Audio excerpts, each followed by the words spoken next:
Begal merupakan istilah klasik dalam dunia perbanditan di Jawa. Menurut sejarawan Wasino, dalam kapitalisasi Bumi Putra, pembegalan merupakan pencurian oleh penjahat dengan cara menghadang korban di tengah jalan. Selain begal, sejarawan Suhartono juga mencatat istilah lain, yaitu perampokan, penyamun, kacu, koyok, dan culeng.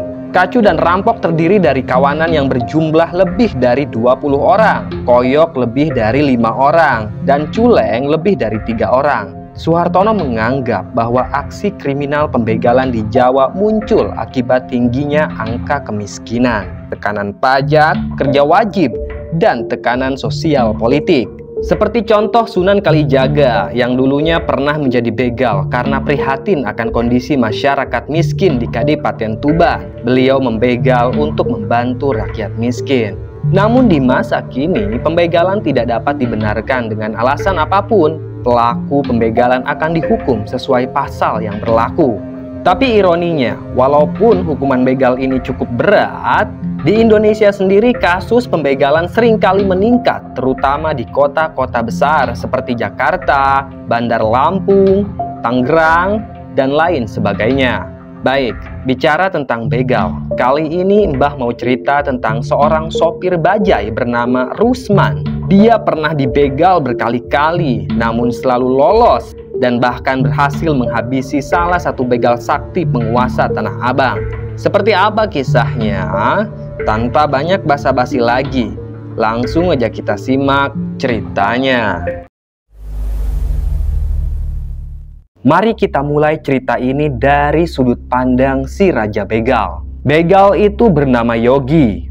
Yogi lahir dari keluarga mampu. Tapi pekerjaan ayahnya itu semacam pekerjaan haram karena ayahnya Yogi berprofesi sebagai preman di Tanah Abang. Dia adalah preman legendaris yang menguasai Tanah Abang dan punya banyak musuh. Saat itu keluarga besar sangat membenci ayahnya Yogi karena profesinya dianggap haram dan menyusahkan masyarakat.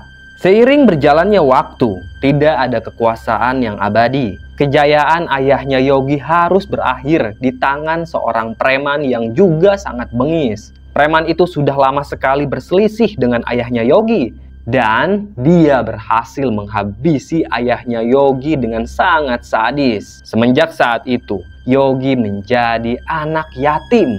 Kehidupannya yang sangat mewah seketika jatuh ke titik paling rendah. Keluarga Yogi sudah tidak lagi kaya.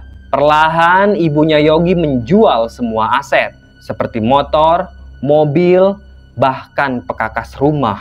Karena sering stres, akhirnya ibunya Yogi jatuh sakit. Dia stroke lalu meninggal. Alhasil, Yogi menjadi anak yatim piatu. Saat itu umurnya baru 8 tahun. Yogi pun putus sekolah dan dia pindah ke rumah pamannya. Pamannya Yogi bernama Pak Irpan. Sejak dulu Pak Irpan ini sangat benci pada ayahnya Yogi. Karena tadi yang sudah Mbah bilang, semua keluarga besar membenci keluarganya Yogi karena ayahnya Yogi berprofesi sebagai preman yang sangat menyusahkan masyarakat. Tapi saat itu Pak Irpan tidak punya pilihan lain. Karena mau bagaimanapun, Yogi masih bagian dari keluarga.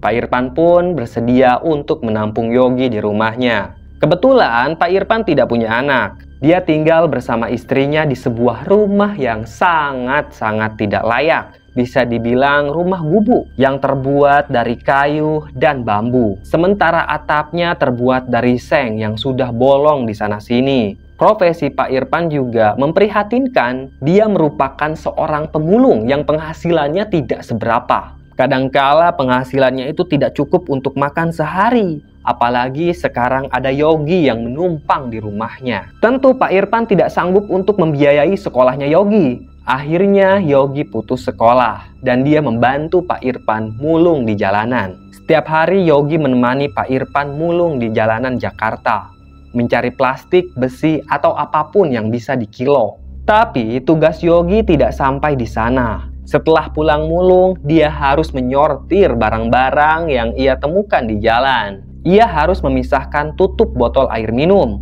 kemudian membersihkan aqua gelas, lalu menumpuknya dengan rapih. Yogi benar-benar jatuh miskin dan harus kerja keras bersama pamannya. Walaupun ia hidup melarat, tapi Pak Irfan dan istrinya sangat menyayangi Yogi. Mereka sudah menganggap Yogi sebagai anak. Tahun demi tahun berlalu, Yogi pun beranjak dewasa. Di usianya yang ke-20 tahun, Yogi meminta izin pada Pak Irfan dan istrinya. Yogi ingin hidup mandiri. Dia tidak mau lagi bergantung pada keluarga Pak Irfan. Dengan berat hati, Pak Irfan pun mengiyakan kemauan Yogi. Semenjak saat itulah Yogi pergi dari rumah gubuknya Pak Irfan. Dia menuju Tanah Abang. Di sana Yogi berharap dapat pekerjaan. Kerja apa saja, yang penting dapat penghasilan dan bisa hidup mandiri. Setibanya di Tanah Abang, ternyata di sana banyak sekali pekerjaan. Salah satunya adalah menjadi kuli pikul. Banyak sekali tukang sayur, petokoan, dan juga para pedagang kelontong yang butuh tukang kuli pikul. Akhirnya Yogi kerja sebagai kuli pikul di sana. Penghasilannya tentu sangat kecil, tapi cukuplah untuk membiayai hidup sendiri. Sementara untuk tempat tinggal, Yogi tinggal di sebuah ruko yang sudah tidak terurus. Ruko itu ditinggalkan pemiliknya bertahun-tahun, sehingga menjadi base camp bagi para gelandangan atau bahkan para kuli yang tidak punya tempat tinggal. Mereka tidur di ruko tersebut.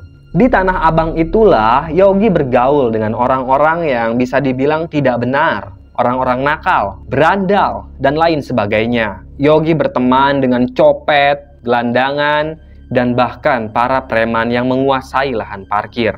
Karena Yogi terbilang sangat komunikatif, dia pandai bicara dan pandai menghasut orang. Sehingga saat itu Yogi mampu bergabung dengan para preman di sana. Ia tidak mau lagi jadi tukang kuli pikul karena penghasilannya sangat sedikit. Akhirnya Yogi menjadi bagian dari preman Tanah Abang. Tugas Yogi adalah menjaga lahan parkir. Tentu tidak mudah, karena di Tanah Abang lahan parkir itu diperebutkan. Ada beberapa geng preman di sana yang sangat kuat. Dan saat itu Yogi menjaga lahan parkir di sebelah selatan Tanah Abang. Lahan parkir tersebut terkenal sangat ganas, sering diserang oleh geng preman lainnya. Tapi Yogi berani untuk menjaga lahan di sana. Dan pada suatu hari, saat Yogi sedang ngopi di lahan parkir, tiba-tiba saja ada 3 orang preman yang menghampiri Yogi. Ketiga preman itu membawa senjata masing-masing, seperti linggis dan pisau. Dan saat itu Yogi cuma sendirian, tapi dia tidak gentar. Segera ia mengambil parang yang disembunyikan di bawah bangku. Kemudian Yogi menantang ketiga preman itu. Parang milik Yogi sangat besar dan panjang, sehingga membuat ciut ketiga preman tersebut. "Gimana nih bos?" tanya salah satu preman. "Kita pulang aja dulu, nanti kalau dia lengah kita serang," ucap bos preman itu. Mereka pun tidak jadi menyerang Yogi. Memang nyali Yogi sangat paten. Dia mewarisi nyali ayahnya yang sempat menjadi raja preman di Tanah Abang. Selang 3 hari, lagi-lagi lahan parkir yang dijaga oleh Yogi itu diserang oleh preman. Kali ini jumlahnya lebih banyak, ada 5 orang. Yogi juga tidak mau kalah. Semenjak ada serangan, Yogi tidak pernah sendirian di lahan parkir itu. Minimal ada 5-6 orang di sana. Kegaduhan pun terjadi. Mereka baku hantam, tapi musuh-musuh Yogi itu tumbang semua. Mereka lari lintang pukang, seperti cecurut yang ketakutan. Keberanian Yogi mengusir geng preman tersebut membuat derajatnya semakin naik di antara kalangan preman, sehingga dia tidak lagi jaga parkir. Tugasnya kini semakin meningkat. Yogi bergabung dengan para pembegal di Tanah Abang. Setiap malam, Yogi dan kawanannya mangkal di Tanah Abang untuk membegal orang-orang di sana. Sudah banyak yang menjadi korban Yogi dan komplotannya.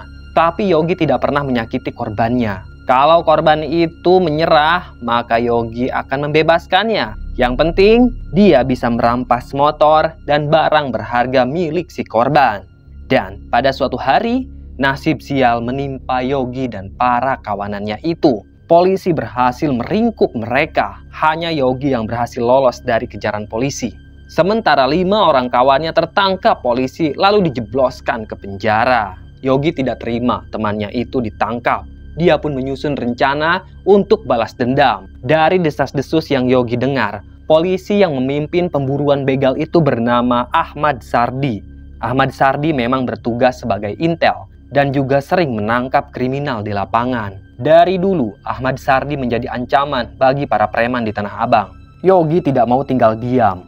Dia pun menyusun rencana untuk menghabisi Ahmad Sardi. Yogi mencari tahu di mana saja Ahmad Sardi sering nongkrong dan di mana rumah polisi tersebut. Setelah 1 minggu lamanya Yogi meneliti gerak-gerik Ahmad Sardi, dia pun berhasil mendapatkan semua informasi yang ia butuhkan. Ternyata setiap malam minggu, Ahmad Sardi sering nongkrong di warung kopi bersama ketiga orang temannya. Yogi pun menyerbu warung kopi itu dan langsung menghabisi Ahmad Sardi. Dia pun tewas di tempat dengan sangat mengenaskan. Kepalanya bocor kena hantaman linggis. Setelah menghabisi Ahmad Sardi, Yogi dan kawanannya pun kabur begitu saja dengan menaiki RE King. Tidak ada yang bisa mengejar RE King itu karena larinya sangat cepat. Penyelidikan pun dilakukan. Yogi dan kawanannya menjadi sasaran utama. Berbagai cara sudah dilakukan oleh polisi, tapi tidak berhasil. Yogi tidak kunjung menampakkan batang hidungnya di Tanah Abang. Setiap malam, siang, sore, dan pagi, polisi berkeliling mencari Yogi. Keberadaan Yogi masih menjadi misteri. Padahal dia sudah melakukan tindak kriminal yang sangat berat. Beberapa kawan-kawan Yogi juga sudah ditangkap, tapi mereka tidak mau buka suara. Berbagai cara sudah dilakukan untuk memburu Yogi. Bahkan bukan hanya di pasar Tanah Abang. Pencarian Yogi meluas ke seluruh Jabodetabek. Nah, mari kita beranjak ke kisah seorang sopir bajai yang nanti ada kaitannya dengan keberadaan Yogi. Sopir bajai itu bernama Rusman, nama yang umum di kalangan orang-orang Indonesia. Rusman adalah sopir bajai baru yang bertugas di kawasan Tanah Abang. Dia senantiasa narik bajai dari pagi sampai malam. Tapi mau bagaimana lagi, demi mencukupi kebutuhan keluarga, Rusman harus narik bajai. Karena sering narik malam, beberapa kali Rusman sempat dibegal. Tapi dia berhasil mengalahkan para begal itu. Entah bagaimana caranya. Namun setiap kali dibegal, Rusman berhasil meringkus para begal itu, lalu dimasukkan ke dalam bajai dan dibawa ke kantor polisi. Rusman dikenal sebagai pahlawan para tukang bajai karena keberanian dan ketangguhannya melawan begal. Ketenaran Rusman sudah menyebar ke seluruh Tanah Abang. Bahkan preman-preman di sana tahu betul dengan Rusman. Mereka ingin menghabisi lelaki itu, tapi takut. Karena mereka tahu kalau Rusman bukanlah orang biasa. Entah bagaimana bapak-bapak itu bisa mengalahkan para begal dan meringkusnya. Hingga di suatu pagi, sekitar jam 3 dini hari, Rusman masih narik bajai. Dia berkeliling-keliling Tanah Abang untuk mencari penumpang. Nah, tepat di jembatan, tiba-tiba saja ada satu orang yang menghadang Rusman. Orang itu mengenakan jaket yang ada cupluknya. Kemudian ia membuka cupluknya itu. Dan ternyata yang berdiri di depan bajainya Rusman adalah Yogi. Entah di mana Yogi sembunyi selama ini. Tapi dia tahu betul dan sudah mendengar tentang legenda Rusman yang meringkus para begal. Yogi pun memutuskan untuk keluar dari persembunyiannya. Yogi mengeluarkan sebilah pisau. Dia hendak menikam Rusman. Sementara itu, Rusman masih tenang di dalam bajainya. Perlahan, dia mematikan mesin bajai. Kemudian Rusman keluar untuk menghadapi Yogi. Dan tanpa banyak basa-basi, tiba-tiba saja Rusman menembakkan peluru ke tubuhnya Yogi. Yogi pun tumbang. Dia terkapar tak berdaya di atas aspal. Kemudian wajah Rusman sangat marah, penuh dendam. Dia kurang puas. Rusman pun menghampiri Yogi yang sudah tidak bernyawa. Dia menembak wajah Yogi berkali-kali sampai peluru pistol itu habis. Wajah Yogi hancur tak karuan. Lalu Rusman membanting pistol itu tepat ke wajahnya Yogi dan langsung menghajarnya dengan pukulan berkali-kali. "Ini untuk adikku," kata Rusman. Dia terus menghajar Yogi berkali-kali sehingga wajah Yogi sudah tidak punya rupa. Ternyata Rusman adalah seorang polisi yang sedang menyamar sebagai tukang bajai. Dia ditugaskan untuk mencari Yogi di sekitaran Tanah Abang karena pihak kepolisian yakin kalau Yogi masih sembunyi di sekitaran pasar itu. Upaya Rusman sudah berhasil. Selain itu, Rusman juga punya dendam pribadi karena ternyata Ahmad Sardi yang dulu pernah dihabisi oleh Yogi adalah adiknya Rusman. Setelah berhasil menghabisi Yogi, Rusman pun menelepon para polisi lainnya. Segera kelompok polisi itu datang sambil membawa ambulan. Atas tindakannya itu, Rusman tidak dihukum karena saat berhadapan dengan Yogi, ada ancaman serius terhadap Rusman. Maka saat itu Rusman terpaksa menembakkan pistol ke dadanya Yogi, sehingga membuat Yogi tewas di tempat. Ternyata dari semenjak kematian Ahmad Sardi, Rusman sudah mencari tahu tentang seluk-beluk Yogi, dari mulai latar belakangnya, tempat dia tinggal, dan sejarah-sejarah hidupnya. Banyak yang bilang kalau Yogi ini adalah pembegal sakti. Selama jadi begal, Yogi dikenal sebagai begal sakti. Dia bisa menghilang begitu saja dari kejaran polisi. Entah dari mana Yogi mendapatkan ilmu itu. Ya, namanya juga preman. Mungkin saja Yogi punya guru spiritual sehingga dia menguasai ilmu untuk menghilang. Selesai. Terima kasih sudah menyimak cerita Mbah. Tunggu cerita-cerita lainnya ya. Tetap sehat dan salam merinding.